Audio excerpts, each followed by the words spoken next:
South Korea is one of the most liberal and democratic countries in Asia, as well as being, not surprisingly, one of the most connected and technologically advanced countries in the world. The contrast with its impoverished and tyrannical northern neighbor is striking, like the difference between, well, night and day. And in fact, here on VisualPolitik, we've already talked about some of these differences in various videos. But this time, we're not going to talk about the South Korean economy or anything like that. In this video, we're going to talk about the internet. You've probably heard that South Korea is the #1 country in the world in terms of volume of online connections. Well, check this out.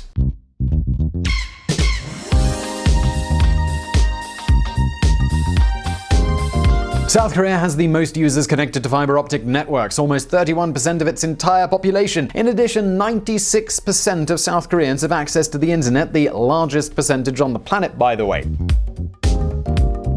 They are also the third biggest social network users. No less than 85% of all South Koreans use them regularly. To give you a better idea, this compares with about 70% in the United States.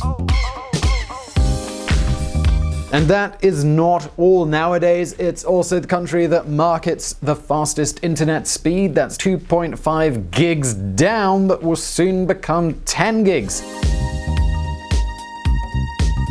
If that weren't enough, it's the country with the highest smartphone penetration in the world. 94% of South Koreans have one. Basically, South Korea is super connected. But as if that wasn't enough, Korea, we're talking about the South of course, has the most implemented 4G network in the world and has been one of the first countries to now have the famous 5G connection. But alright, enough facts. You get the picture.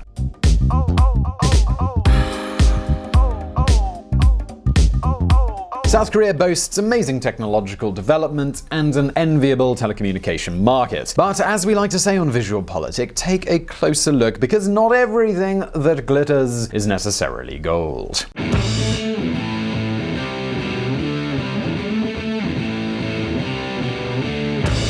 According to the NGO Freedom House, which creates an annual benchmark index on network freedom, South Korea barely reaches the partially free status. This basically puts it at the same level as countries like Nigeria or Kyrgyzstan, which, as everyone knows, are amazing democracies. But that raises the question, what exactly is happening in South Korea? Why do they have such a low level of network freedom? Well, in this video we're going to discuss a not so well known South Korean problem, and that's government control of the internet.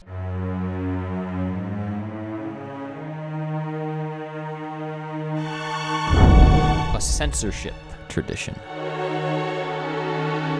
All countries, they have their angels and they have their demons, and of course South Korea is no different. South Korean democracy is very recent. It barely started in 1988 and is still an imperfect democracy. Throughout its short life, and without exception, each and every one of its democratic presidents has had a clear tendency towards censorship and information control. Whether due to a lack of political culture or because of moral and cultural issues linked to their Confucian past, the state is still very paternalistic, and there's a strong hierarchical vision of society. This means that elders and bosses, they are never questioned. In addition, there's a strong sense of community in comparison to the more individualistic and less rigid societies of the West. This really explains why the country's leaders have felt justified in controlling certain aspects, often too many, of people's lives. They've also limited their citizens' ability to express themselves freely. All this is, of course, in the name of the common good. This often involves controlling freedom of speech and, of course, limiting criticisms of authority figures or the ruling party of the moment. However, the government uses two issues in particular to justify all of its censorship activity: protection against North Korea and public morals. You see, in order to block content, the government resorts to the National Security Law, a law that, among other things, prohibits communism in practice, as well as any declaration in favor of North Korea or subversive ideas that encourage the elimination of the state. This law not only applies in the physical world, but also in cyberspace, for example, blocking or closing any web pages that speak in favor of the North's regime. And then there's another key factor that is becoming more and more important lately, and that's a ban on pornography. Yep, you heard that right. South Korea is one of the few countries in the world where pornography is explicitly prohibited. Specifically, it's been prohibited since 2008. Specifically, it's not actually just pornography, but it's also gambling, and many online games have been blocked under the pretext of being indecent websites. But don't think that this is new. Not at all. See, a few years ago, between 2001 and 2003, the then government of the center-left Nobel Prize winner Kim Dae-jung set about blocking websites with homosexual content as if there was no tomorrow, because they were literally spaces of obscenity and perversion. Quite a mild statement there. Now, of course, if you want to be an censor, that is, you want to chop and change the internet to suit your views, you need to organize yourself. Please be seated and welcome to the... It is precisely due to this that in 2008, the conservative president Lee Myung-bak created a public body to control the internet, the Korea Communications Standards Commission, or KCSC. 저는 방송통신위원장 이효성입니다. This commission has the power to block and even close websites without even requiring a court order. The problem is that instead of moving towards an increasingly free internet, South Korea seems to be heading backwards at full speed. The most recent figures from 2017 on websites blocked and eliminated by the KCSC are pretty scary. Nearly 67,000 websites were blocked and more than 15,000 were eliminated in a single year. And with this kind of information, you could really say that things are getting out of hand. It's scary to see politicians blocking and closing websites at will.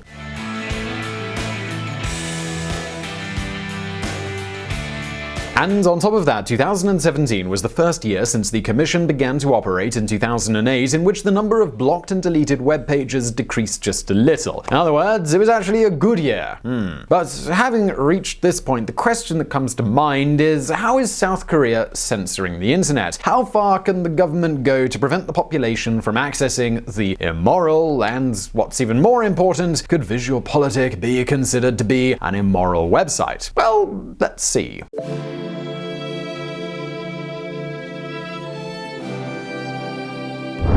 Tangled independent censor? The truth is that censorship in the South Korean network is very serious and it is not transparent. And the key to all of this is the KCSC, which I mentioned just a moment ago. This so-called independent commission is nestled within another, Korea's Communications Commission, or KCC. The KCSC regulates the internet and the KCC regulates all means of communication. And the key question is, how do they work? Well, the KCC has 5 members, 2 of which are directly appointed by the South Korean president, including its director. The other 3 are appointed by the National Assembly, the country's parliament. So, as you can absolutely see, it's a non-political and unbiased commission which is all rather independent. In this way, the KCSC, the commission that regulates the internet, is responsible for identifying websites that violate any law, sites such as pro-North websites, pornography, or online gambling, but also anything that the agency considers as cyber defamation or anti-military content. That's when a content deletion, blocking, or total closure of the website request is issued to the KCC, which transmits it to the media service provider, who must comply with the order. And these kinds of requests, they aren't often rejected. However, officially, the service provider has 15 days to appeal the request. The truth is that after the deadline, it is the KCSC who decides what sanctions and punishments will be applied based on the law and the content in question. And do keep in mind here that no judge at any point interferes with this process. So what do you think of this? To us, it just sounds like outright censorship, which clashes with the foundations of freedom and democracy. That's not all. In 2017, a new president came to power. Human rights lawyer Moon Jae-in seized power after a shady corruption scandal involving his conservative predecessor, Park Geun-hye. Many in the Western media painted him as a reformer who would bring new progress to the country, but is it really like this in the field of internet freedom? Well, no. I can conclusively tell you that this is not the case, so listen up.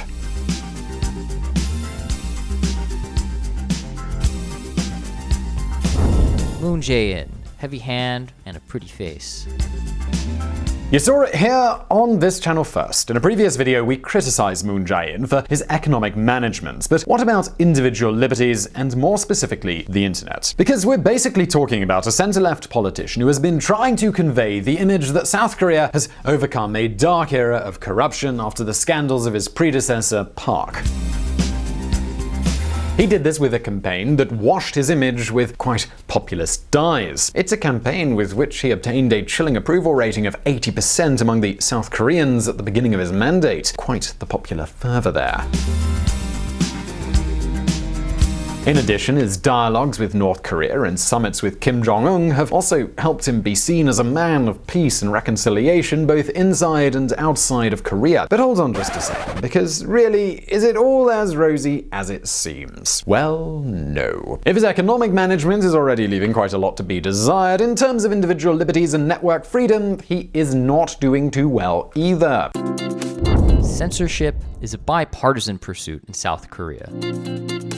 Yes, according to a report by the Jungang Libo, one of the 3 largest newspapers in South Korea, censorship in the Moon era has expanded even more in the political arena. For example, the Moon government withdrew funding from the only think tank in the United States that specializes in Korean issues, the U.S. Korea Institute, or the USKI. Why? Well, it didn't have to do with austerity, but with the USKI being critical of Moon's overly friendly attitudes with Kim Jong-un and his North Korean regime. Korean think tank at U.S. University to close after Seoul withdraws funding.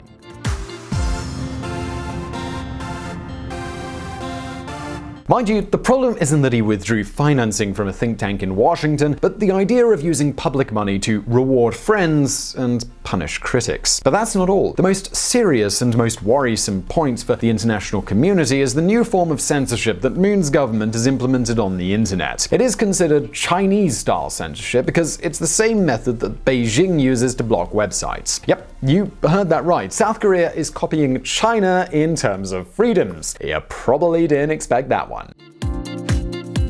Since the start of this year, 2019, the South Korean government has begun to open data packages from encrypted HTTPS website servers, which are considered to be the safest. The KCSC used server name identification, or SNI espionage, to block 895 websites in February using this method. One of the websites blocked with this method was, for example, the largest pornographic website in the world. But how does this method work? Well, check this out. If the user tries to access an HTTPS website considered harmful by the government, the KCSC opens the data packages to find the server whose information is not encrypted. That way, by knowing the server, the government can block access to these harmful sites.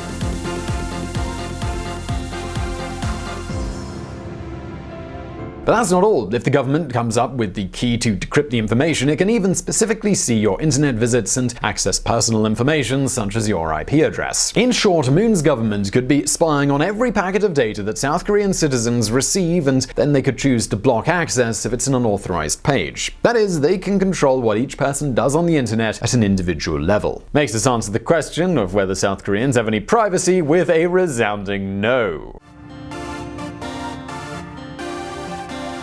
And it goes without saying that this is not typical of democratic regimes or leaders with a conciliatory image, such as Moon's. But here at VisualPolitik, we really do love South Korea, and we really believe that it's an exemplary country in most aspects. And it's precisely because we love it that we're worried about this lack of network freedom. But now it's your turn. Is the censorship and espionage of internet users justified in order to maintain morals? What do you think about the online control framework that South Korea has developed? Is Moon really committed to freedom? Well, leave your answers in the comments and in this survey, and I really do hope you enjoyed this video. Please hit like if you did, and don't forget to subscribe. We've got brand new videos several times a week. Don't forget to check out our friends as well at the Reconsider Media. Also, just before I go today, I do want to give a quick plug to another political YouTube channel. The channel is called Hypocrite Twins, and it tackles political topics from both sides of the political spectrum in a really clever way. It's also very funny, so if you're into politics, which you are, and if you're into comedy, which I think you will enjoy, it's a channel you'll definitely want to check out. Alec, who runs the channel, has a short clip about internet censorship in South Korea, and this really reflects the rest of his content. So if you like this clip, which I think you will, please do go over and subscribe to his channel. You will find a link to do that in the description. This is not a paid spot or anything, it's just something that I thought you guys might enjoy.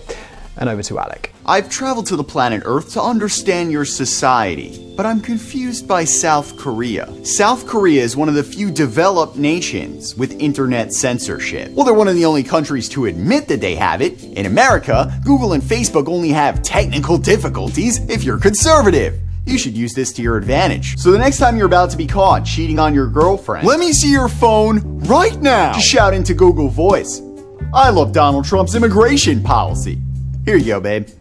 Every one of your accounts is deleted for hate speech. South Korea has internet censorship on porn. Distribution of porn is a 2-year felony. Even the word homosexuality is banned from libraries. What I want to know is, do they put all the porn offenders in the same prison? If so, that might motivate them to break the law faster. I'm here for porn. I'm here for porn too. Homosexual porn. What's that word mean? They never taught it to me at the library. Why is internet censorship bizarre for South Korea when it exists in other places on your planet? Well, in South Korea it's so bizarre because they're a global leader in communication technology. Dude, is it true that Samsung invented a telepathy machine? Nobody knows if it works or not, because we can't go 6 seconds without thinking about sex, and then our thoughts are blocked. Another huge part of South Korea's censorship is to stop the influence of the North. However, if I were Kim Jong-un, I'd abuse the South's censorship to transmit covert military intelligence to my own troops, because nothing could be intercepted so long as every message sounded like a porn script. Captain, I've intercepted a transmission that says the hard rocket is about to blow prematurely on the rear. You can't look at that. Shut it down. But it's urgent. I know how to enforce our censorship. Hold that up. I love Donald Trump's immigration policy. Aw, it malfunctioned. So that was a clip from Hypocrite Twins. Like I said, I'm going to link to that in the description below. And as always, I'll see you next time.